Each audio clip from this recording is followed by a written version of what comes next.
تو یہ آپ نے کیا ٹیکہ لگا دیا میاں نواز شریف کو، انقلابیت کو؟ انقلابیت کا ٹیکہ نہیں ہے. جب ان کے اور ان کے خاندان کی جو لوٹ مار تھی وہ پکڑی گئی ہے، اور جب قانون کا ہاتھ جو ہے وہ سخت ہوتا جا رہا ہے، تو پھر ساتھ جیسے آپ نے کہا کہ اپنی طرف سے انقلابیت جاگ اٹھی. میں ویسے ایک چیز کا سوچ رہا تھا جب آپ شروع میں بات کر رہے تھے کہ ذلت کی زندگی کیا یہ نہیں ہوتی کہ جب آپ پہ الزام ہو کہ آپ نے اربوں روپے کھا لیے، جب آپ نے جائیدادیں بنائی، اس غریب قوم کا پیسہ کھایا، جب بچہ بچہ شہر شہر گلی گلی جانتا ہے کہ آپ کی کیا آپ کی ان چیزوں کے بارے میں، آپ کی چوری کے بارے میں، تو ذلت تو وہ ہوتی ہے. عزت وہ ہوتی ہے جہاں پہ آپ کھڑے رہیں اور ساری عمر آپ کا ایک ہی، اور آپ نے جنونلی قربانیاں دی ہوں. آپ نے کیا قربانیاں دی ہیں؟ آپ نے تو اس قوم کے ساتھ وہ کیا ہے جو اس کے دشمن بھی نہیں کرتے. اب آپ 4 فلیٹ تو شہباز شریف صاحب کے دریافت ہو گئے ہیں، 4-5 آپ کے اپنے ہیں. آپ لندن کو جانتے ہیں، لندن میں ملینز آف پاؤنڈز کے یہ فلیٹس ہیں سینٹرل لندن کے اندر. آج تک یہ نہیں بتا سکے کہ جی کبھی کہتے ہیں قطری پیسہ تھا، کبھی کچھ کہتے ہیں. شہباز شریف سے پوچھا کہ یہ 4 فلیٹ آپ نے کیسے لیے، ان کے پاس کوئی جواب نہیں ہے. جواب یہ ہے کہ ہماری وکٹمائزیشن ہو رہی ہے، ہمارے ساتھ انتقامی کارروائی ہو رہی ہے. یعنی کہ یہ ایک کچھ سیاستدانوں نے جو کہ خیر سیاست کا نام بھی بدنام کر رہے ہیں، لیکن کچھ سیاستدانوں نے طریقہ یہ اختیار کر دیا ہے کہ جتنی لوٹ مار کر سکتے ہیں کریں، اور اس کے بعد جب آپ کو قانون کا ہاتھ پڑے تو شور مچا دیں کہ یہ سیاسی انتقام دیا جا رہا ہے، سیاسی انتقام لیا جا رہا ہے. تو بہرحال یہ ایک المیہ ہے، ہماری قوم کے لیے بھی ایک المیہ ہے کہ ایسے لوگ اوپر بیٹھے ہیں جن کے اوپر اوپن اینڈ شٹ کیسز. اور نواز شریف صاحب تو کنوکٹ بھی ہو چکے ہیں، ان کے خلاف تو عدالت نے فیصلہ دے دیا ہے اور نااہل ہو چکے ہیں، لیکن پھر بھی اس قسم کی باتیں. اور میرا تو خیال ہے کہ اللہ تعالیٰ نے ان کو اسی دنیا میں سزا دی ہے، جہاں جاتے ہیں. لندن میں رہ رہے ہیں لیکن باہر نکل کے جب نکلتے ہیں تو لوگ جو ہے ان کو پیچھا کرتے ہیں اور آوازیں کستے ہیں. تو یہ اس سے زیادہ ذلت جو ہے وہ اور کیا ہوگی ان کو اور ان کے بچوں کو. کسی مال پہ جاتے ہیں، کہیں جاتے ہیں تو عام عوام جو ہے ان کو دیکھ کے چور چور کے نعرے لگاتی ہے. تو یہ ذلت ہے، اصل ذلت تو یہ ہے. باقی وہ اپنی سیاسی بقا کے لیے یا اپنی باقی باتیں کرتے رہیں گے، کرتے رہتے ہیں، کوئی ایسی بات نہیں ہے. تو وہ یہ تو نہیں ہے وہ تو کہتے ہیں جی سارے پی ٹی آئی کے لوگ میرا پیچھا پڑتے رہتے ہیں اور وہ یہ نعرے بازی کرواتے ہیں اور یہ ہوٹنگ کراتے ہیں. ویسے تو میں بڑا واعظت آدمی ہوں. میں معمولی باتیں ہیں نا جو کہ میں سیدھی کہ آج تک مجھے یہ بتائیں کہ وہ ایک قطری خط کے علاوہ آج تک یہ بتا سکیں کہ یہ جو ایون فیلڈ کے فلیٹ ہیں جو کہ اربوں روپے کے ہیں یہ کہاں سے آئے؟ کیا شہباز شریف بتا سکتے ہیں کہ انہوں نے جو 4 فلیٹ لندن میں لیے ہیں کہاں سے آئے؟ اور جو ان کی ٹیٹیاں باہر سے لگی ہیں، جو باہر سے پیسے آئے ہیں، ان کے بارے میں بتا سکتے ہیں وہ کہاں سے آئے؟ تو ذلت تو یہ ہوتی ہے عارف جی. ذلت اور کیا ہوتی ہے؟ ذلت یہ ہے کہ اس زندگی میں آپ کو ہر بچہ جانتا ہے پاکستان کا کہ آپ نے یہ مال و دولت جو ہے وہ کیسے کمائی ہے. تو پھر یہ ذلت ہوتی ہے. اور جب آپ گھر سے بھی باہر نہ نکل سکے تو اس دنیا میں آپ کے اوپر گھیرا جو ہے وہ تنگ ہو گیا آپ کے اس دنیا میں، اور اگلے جہان تو جو ہوگا سو ہوگا.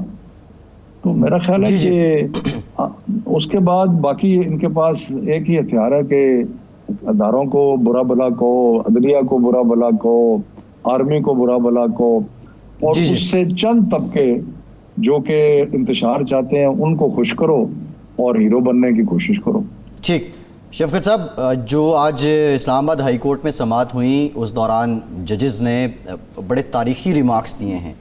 ان کا یہ کہنا ہے کہ نواز شریف کا بیرون ملک جانا نظام کی تضحیک ہے اور ملزم لندن میں بیٹھا اس سسٹم پہ ہنس رہا ہوگا. نظام میں آپ بھی ہیں، نظام میں ہم بھی ہیں، باقی لوگ بھی ہیں. سر یہ نظام بہتر کیسے ہوگا تاکہ آئندہ کوئی ملزم کیا بلکہ مجرم اس طرح جا نہ سکے؟ پہلے تو بات یہ ہے کہ اس چیز پہ غور کرنا ضروری ہے کہ جو شہباز شریف کی ضمانت کینسل ہوئی وہ لاہور ہائی کورٹ نے کی، اور جو آج آپ ریمارکس کوٹ کر رہے ہیں وہ اسلام آباد ہائی کورٹ کے ہیں. یہ کوئی تحریک انصاف کے کارکن نہیں ہیں، یہ آنریبل ججز ہیں جو کہ بیل بھی ریجیکٹ کر رہے ہیں اور جو ریمارکس بھی دے رہے ہیں.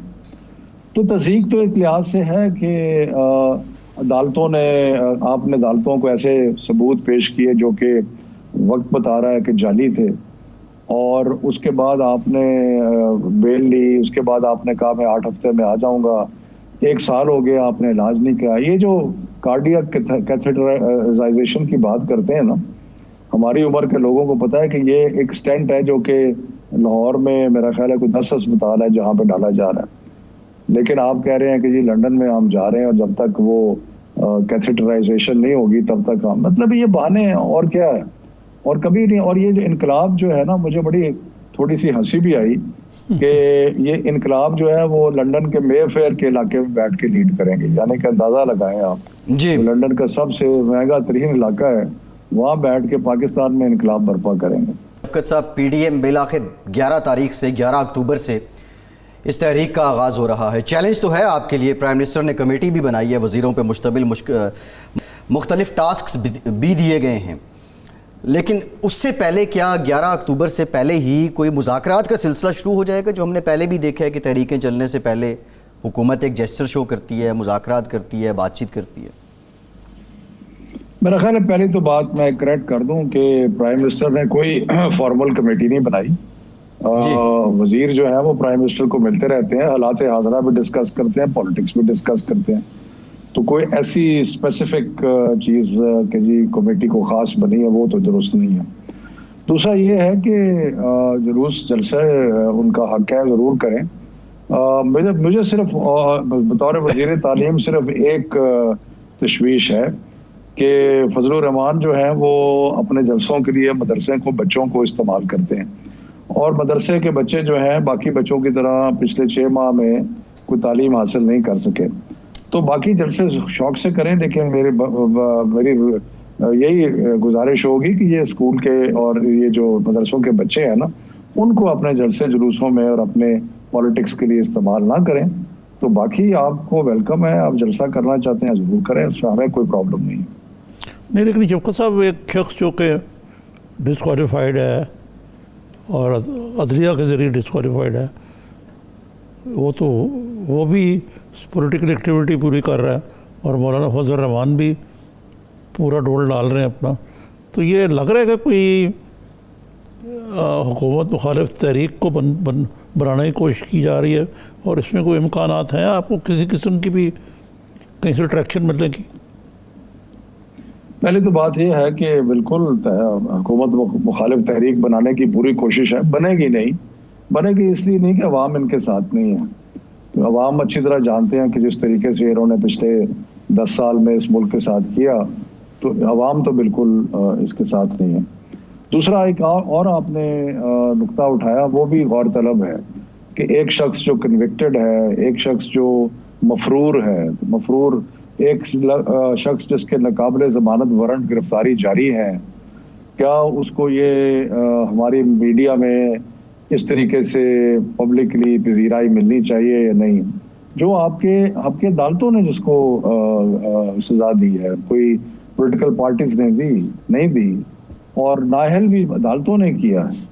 تو جو نااہل شخص ہے، مفرور ہے، وارنٹ گرفتاری جس کے جاری ہے، کیا اس کو اس طریقے سے میڈیا پہ آنا چاہیے؟ میری ذاتی نظر میں تو نہیں ہے، لیکن بہرحال جس طرح چل رہا ہے. باقی رہ گیا کہ تحریکیں، آپ کو پتہ ہے کہ جب سے مجھے یاد پڑتا ہے 60 سے لے کے آج تک، اپوزیشن جو ہے وہ مل کے بیٹھ کے تحریکیں چلاتی ہے یا تحریکیں چلانے کے اندیے دیتی ہے.